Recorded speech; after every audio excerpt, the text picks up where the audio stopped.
Hi எல்லோருக்கும் வணக்கம். Welcome to Vijith view. So Bigg Boss season 18 Hindi. So அந்த வீடியோவில் நிறைய பேர் வந்து பார்த்தீங்கன்னா ஸ்ருதிகா அவர்கள் நாமினேஷனில் இருக்காங்களா இந்த வாரம் அப்படின்னு சொல்லி கேட்டுட்டு இருந்தீங்க. ஸோ நான் இப்போ தான் வந்து செக் பண்ணேன்.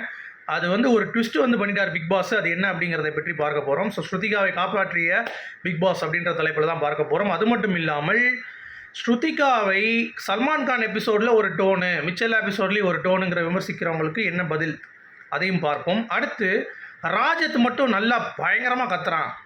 அவனுக்கு வந்து ஸ்ருதிகா அர்ஜுன் வந்து ஒரு விஷயம் சொல்ல மாட்றாங்க, அவனை கண்டிக்க மாட்றாங்க, அவன் வார்த்தையை கண்டிக்க மாட்றாங்க. ஆனால் விவியன் அவினாஷ் ஏதாவது பண்ணால் ஒரு மாதிரி வந்து பார்த்திங்கன்னா ஒரு ஃபீல் ஆகுறாங்க அப்படின்ற மாதிரி ஒரு பாயிண்ட். அப்புறம் கேவிக்கும் ஸ்ருதிகாவுக்கும் நம்ம அவினாஷை பற்றி ஒரு விஷயம் டிஸ்கஸ் பண்ணும் பொழுது ஒன்று உதயமாகுது. அதாவது கேவிக்கு எதிராக ஸ்ருதிகா திரும்புறதுக்கான வாய்ப்பும் வந்து ரொம்ப ஜாஸ்தியாக இருக்குது அப்படிங்கிறதும் பார்க்க முடியுது. ஸோ இதெல்லாம் வந்து டிஸ்கஸ் பண்ண போகிறோம்.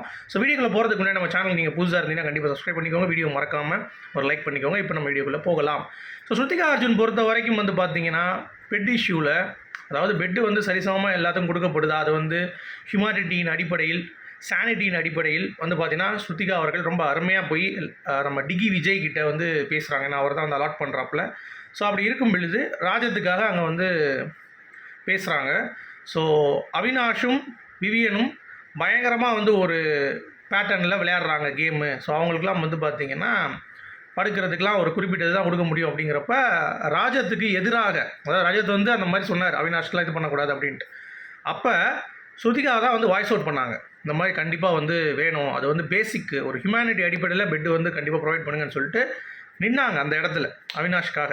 அப்போ தான் கேவிக்கும் நம்ம ஸ்ருதிகாவுக்கும் ஒரு பிரச்சனை வந்துச்சு. என்ன நீ ஓவராக அவினாஷ்லாம் ஒன்று ஓவராக பண்ணால் இப்போ போய் என்ன நீ நல்ல பையன் ஆகிட்டானா அவினாஷ் அப்படின்னு சொன்னோன்னே, எங்கே பாருங்கள் என்கிட்ட பிரச்சனை இருந்துச்சு அவினாஷ் கிட்ட, ஏற்கனவே அவன் வந்து என்னை போட்டு நிறையா இது பண்ணியிருக்கான். பட் இந்த ஒரு விஷயத்தில் அவன் வந்து ஹியூமனிட்டியை வந்து பார்க்க வேண்டும், ஏன்னா எல்லாமே இங்கே வந்து சமமான கண்டஸ்டன்ஸ் தான் அப்படின்ற மாதிரி பாயிண்ட்டாக தெளிவாக எடுத்து பேசி ராஜத்துக்கு எதிராக தான் பாயிண்ட் வச்சாங்க.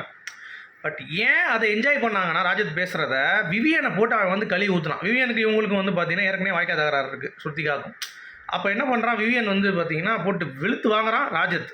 அங்கே உட்காந்து பயங்கரமாக அந்த ஃபுட்டு சாப்பிட வரும்போது பயங்கரமாக வச்சு கிழிக்கும் போது என்ன ஆயிடுது அப்படின்னா ஸ்ருதிகாவுக்கு வந்து அப்படியே அவங்க ரியாக்ஷன்லாம் பண்ணுறாங்க. ராஜத் என்னென்ன பண்ணுறானோ விவியனை இப்படி பண்ணி வெறுப்பேற்றுறாங்க. அவனை உடனே எல்லாம் ஹிந்திக்காரங்க என்ன பண்ணிட்டாங்க அப்படின்னா, அது எப்படி விவியன் வந்து சும்மா லைட்டாக டோன் தான் ரைஸ் பண்ணி பேசுகிறான், அதையே வந்து பார்த்தீங்கன்னா இந்த அம்மா ரூடு ஈடுன்றது.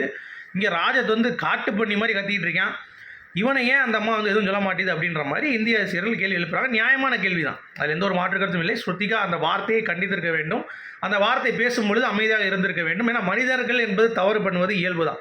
ஸோ அந்த வருஷத்தில் ஒரு விஷயம் வந்து ஸ்ருதிகா அவர்கள் நம்ம இது எதிர்பார்க்கல, பட் தட் இஸ் குட். ஏன்னா அந்த இடத்தில் ஸ்ருதிகாவை தாண்டி அவங்களுடைய வெஞ்சனன்ஸ் டுவர்ட்ஸ் நம்ம விவியனுக்கு வந்து கொஞ்சம் இது ஆயிருக்கு. ஆனால் ராஜத் தப்பு பண்ணாலும் கேட்குறாங்க ஸ்ருதிகா அப்படிங்கிறதை நீங்கள் புரிந்து கொள்ள வேண்டும் அப்படிங்கிறத என்னுடைய பாயிண்ட்டு.